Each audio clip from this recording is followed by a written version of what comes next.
This is Democracy Now!, democracynow.org, The War and Peace Report. I'm Amy Goodman. We turn now to look at the ongoing shortage of baby formula across the United States. In many cases, infant formula is a vital necessity, providing life-saving nutrition to thousands of babies in the U.S. for whom breastfeeding is not possible due to allergies or immune conditions or other situations. The crisis started last October after a whistleblower sent the Food and Drug Administration a report detailing safety and sanitation violations at the Abbott Nutrition Factory in Sturgis, Michigan, the largest baby formula manufacturing plant in the country. Actually, the whistleblower had notified authorities long before last October, but it would be months before the FDA took action. Abbott fired the whistleblower. 4 babies who had consumed formula from the plant suffered bacterial infections. 2 of them died. The FDA could not conclusively link the illnesses or deaths to that particular Sturgis plant. In February, Abbott shut down the plant, announced a voluntary recall of its Sturgis-manufactured baby formula. The FDA followed with a product warning. 4 corporations control 90% of the baby formula market in the United States. President Biden met with most of them last month after he used the Defense Production Act to speed up domestic production and gave an update on Operation Fly Formula. This is President Biden speaking last month. On Friday, FDA announced that Kendall NutriCare would be able to import formula from the UK. Today, we're announcing the United Airlines has agreed to offer cargo space for Kendall NutriCare for the delivery of 3.7 bottles of the formula here in the States. I recently signed legislation to help make it easier for families to get the formula they need through the WIC program. I called on all 50 states to take action, and all 50 states answered the call, working with us to make that program more flexible. And we're going to stay focused on doing even more. But the shortage continues. The Wall Street Journal reports Operation Fly Formulas transported just a week's worth of formula, and current stocks only meeting about 70% of demand. This is Mother Claire Lessicar speaking to KTVU in Santa Clara, California. It's been really scary. My son, being 2 months old, he can only eat formula, and he can't have anything else. I can't make something at home for him or find something else, so not having it available at our local stores has been really disconcerting. That mother is in the district of our next guest, California Congressmember Khanna, who also hosted a recent roundtable with parents about the crisis. On Friday, he sent a letter to President Biden calling for officials to engage in bold action to address the ongoing infant formula shortage and its impact, particularly on working-class families, especially Black and Latinx families, as parents of color are more likely to use formula in the first 3 months of an infant's life than white parents. Congressmember Khanna wrote, "Panic-fueled buying is furthering the shortages, and families who can't afford to stockpile formula continue to face price gouging from secondary sellers and exorbitant shipping costs from online retailers. Out of desperation, many are using formula brands that are incompatible with their children's nutritional needs," he wrote. Congressmember Khanna, lay out the issue. You also laid out bold actions to address this crisis. Amy, well, this is something that I'm hearing in my district from many moms. I mean, as you pointed out, Operation Formula Fly only brought 1 week of baby formula back.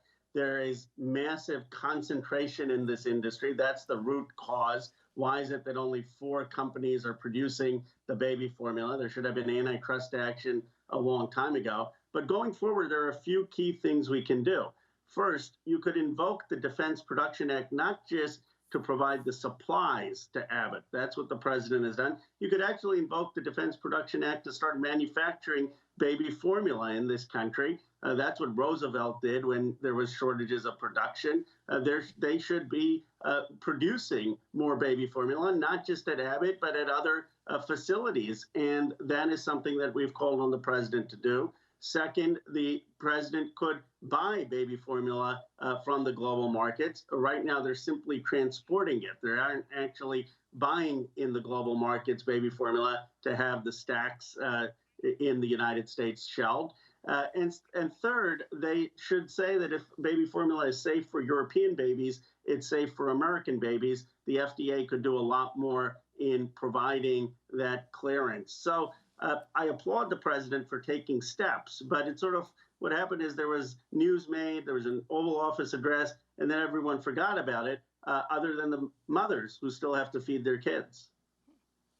So talk about the liability. I mean, this issue of corporate monopoly.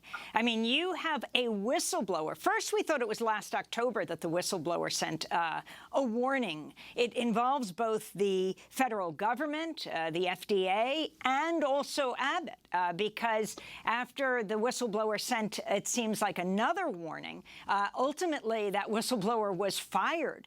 But the government didn't act, and Abbott certainly didn't. In fact, some are saying it engaged in a cover-up.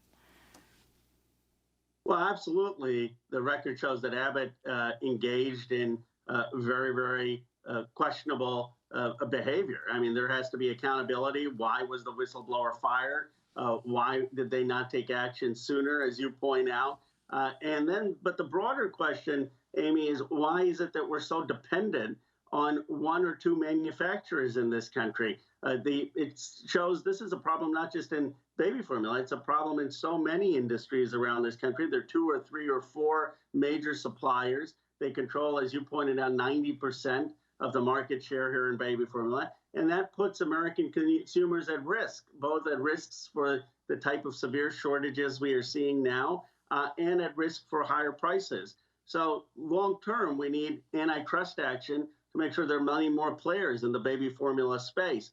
But short term, the government needs to get involved in the production and manufacturing, and they shouldn't just be reliant on Abbott. I mean, there should be other places that they are trying to get baby formula produced, and there are a number of mid-sized companies able and willing to manufacture. They may need government assistance, government support to be able to do that, and we should be willing to provide that. Many wealthier Americans actually buy baby formula online from European companies. Why aren't these European companies more easily available, their formula in the United States? Well, this is the FDA's regulatory scheme where they want to approve the products in the United States. Now, some of that I am supportive, obviously, of the FDA having standards, but I don't believe that somehow the European standards are less strict and less safe than the American standards. I believe that some of this may be actually a remnants of protectionism, and it's not currently, given the crisis, the right policy. We should allow Americans, particularly lower income, middle class Americans who don't have the luxury of going to Europe and buying the baby formula, to have access to the European formula. One of the simplest things would be just the FDA to come out and say, if the European regulators are saying it's safe in America. Let me ask you about breast milk. While it's considered healthier than formula, why aren't insurance companies required to pay for donor breast milk for mothers who have trouble breastfeeding? And also, many women with an oversupply of breast milk want to help mothers struggling during this formula crisis, but don't know enough about milk banks and safe donation practices.